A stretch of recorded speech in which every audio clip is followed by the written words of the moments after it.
Judges Corner is brought to you by CoolStuffInc.com and gatheringmagic.com. Support our show by visiting both websites. Now it's time for Judges Corner with David Green. Hi, and welcome to Judges Corner. My name is David Green. I'm a level 2 judge from Orlando, Florida, and today we're going to look at the mechanics of Gatecrash. I know last week we said we'd look at Planeswalkers, but today we have a great opportunity to look at all 5 abilities. So let's take a look at those abilities now. So first we have Extort, the black and white mechanic in the Orzhov Guild. Cipher, the blue and black mechanic in the Dimir Guild. Bloodrush, the red and green mechanic in the Gruul Guild. Battalion, the red and white mechanic in the Boros Guild. And Evolve, the Simic mechanic in the green and blue guild. So let's take a look at our first mechanic, Extort. Extort means whenever you cast a spell, you may pay a black or a white. If you do, each opponent loses 1 life and you gain that much life. So what that means is, whenever I cast a spell, for each permanent I have with Extort, it's going to trigger. And before that spell resolves, each of those triggers will go on the stack, and I'll have an option of paying when they go to resolve 1 black or 1 white mana. And for every black or white mana I pay, my opponent's going to lose 1 life and I'm going to gain 1 life for each individual Extort trigger. So let's take a look at our first example with Extort. So in this example, you have 3 Syndicate of Tithes on the battlefield, and you cast Alms Beast. You'll trigger Extort 3 times and then have the option to pay black or white mana 3 times in order to gain a maximum of 3 life and have your opponent lose 3 life. Of course, you can pay less than that, and you can even choose to pay nothing if you'd like, but you can't pay more than for each individual Extort trigger that you have out.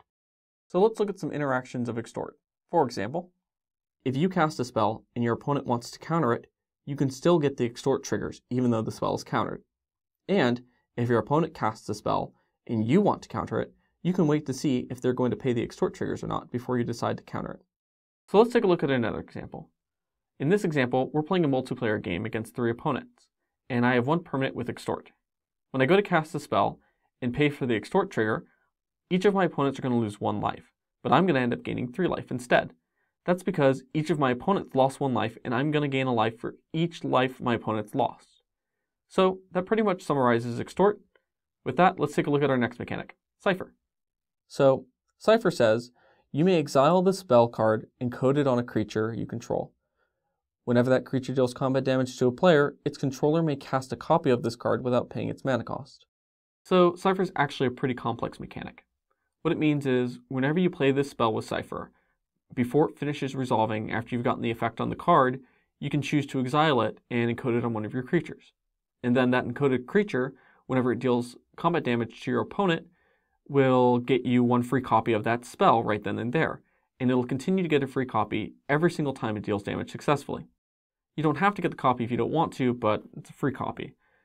So with that, let's take a look at our first example. So in this example, we're going to be encoding our animated Dimir key rune with Whispering Madness. And then we're going to attack with the key rune in order to get the free copy of the spell. But then you might ask, what'll happen to that encode spell when I end my turn and the key rune stops being a creature? Well, the key rune's still going to be encoded, and if you ever animate it again, you're going to be able to get another free copy of that spell when you attack and deal damage again.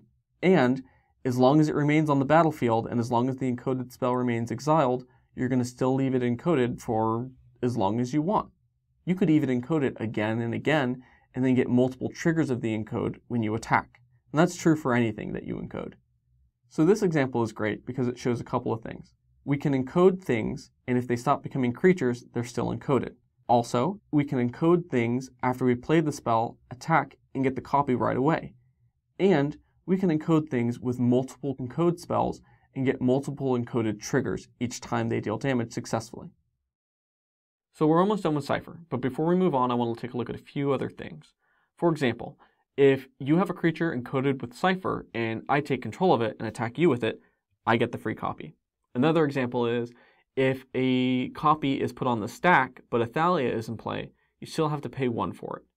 And lastly, if a Snapcaster Mage is played, targeting a card with Cipher in the graveyard, you can still play it and encode it on one of your creatures because it won't matter that it's going to the exile by flashback, because it's going to the exile anyways.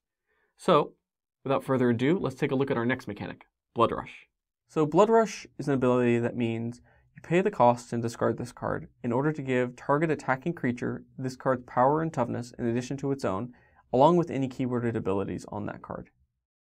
So Blood Rush is really cut and dry. It can only really be activated between this narrow window between when you attack and before the complete end of your combat phase. So let's take a look at an example of how it works. So here we're attacking with a Burning Tree Emissary, and our opponent thought they could get away with blocking it with a 3/3. Little did they know, we have a Vashino Skanktail in our hand, and we're going to discard it to give our Burning Tree +3, +1, and first strike, making it a 5/3 and able to joust with their creature before they ever have a chance to touch us. So one really neat thing about Blood Rush is it's an activated ability, so it can't be countered by things like cancel because it's not actually a spell. So with that, we're going to move on over to Battalion and take a look at what Boros has in store for us. Battalion means whenever this creature and at least 2 other creatures attack, you get the ability on the card. So what Battalion basically means is whenever I attack with this creature with Battalion and at least 2 other creatures, although it could be more if you'd like, you get the ability on the card. So let's take a look at one of those abilities in our next example. When Boros Elite and 2 soldier tokens attack, the Battalion trigger will go off, and Boros Elite will end up getting +2/+2 until the end of the turn. Or how about when we attack with 3 Boros Elites? Each of them will trigger off of each other, and will end up attacking your opponent for a combined total of 9 damage. So we're almost done with Battalion. I just want to cover a few more things before we move on. For example, if I have a couple of creatures that are going to attack and a few of them have Battalion, and you want to stop all of it, you need to stop me from attacking with my creatures, or at least everyone but 2 of them, before I decide to declare my attack. If you can't, you're not going to be able to stop Battalion from triggering. And once they've attacked, their triggers have already gone on the stack, so removing the creatures won't remove the Battalion effects. So with that, let's move on and see what the Simic has to offer. Evolve means whenever a creature enters the battlefield under your control, if that creature has a greater power or toughness than this creature, put a +1/+1 counter on this creature. So there's a very particular thing I want to cover with Evolve, and that's called the intervening if clause. What that means is, when this trigger goes off, if the condition is true, put the trigger on the stack. If it's not true, don't do anything with it. And then, when this trigger would resolve, check to see if the condition is still true. If it's true, resolve the trigger. If it's not true, don't do anything at all. So, that really matters when multiple creatures enter the battlefield all at the same time. So let's take a look at that in our first example. So in this example, we have a Cloudfin Raptor, and it has a +1/+1 counter on it. Then we play Call of the Conclave, producing a 3/3. That'll cause our Cloudfin Raptor to evolve, and get another +1/+1 counter. Then, if we play Courser's Accord, we'll get 2 more 3/3s, triggering our Raptor twice. When the first trigger goes to resolve, our Raptor will get +1/+1 and become a 3/4. But then the second trigger won't resolve, because it's already met its evolutionary standards. So before we move away from Evolve, I want to hit one last thing, and that's the Power or Toughness clause. What I mean by that is, if you play a creature with a greater power but a weaker toughness, you can evolve off of the power. And inversely, if it's a greater toughness, you can evolve off of that too. Just use whatever fits your evolutionary needs. So with that, I hope all of this information has been really helpful. Hopefully it'll come in handy at your local game days or pre-releases. And we haven't really worked out the details yet, but we're going to have a Q&A segment at the end of each of our episodes. More details are going to follow soon. And I'm really sorry we didn't do Planeswalkers. I'm really looking forward to it, so expect Planeswalkers for our next episode. And with that, choose your guilds wisely, and by that I mean pick the Gruul, and have fun.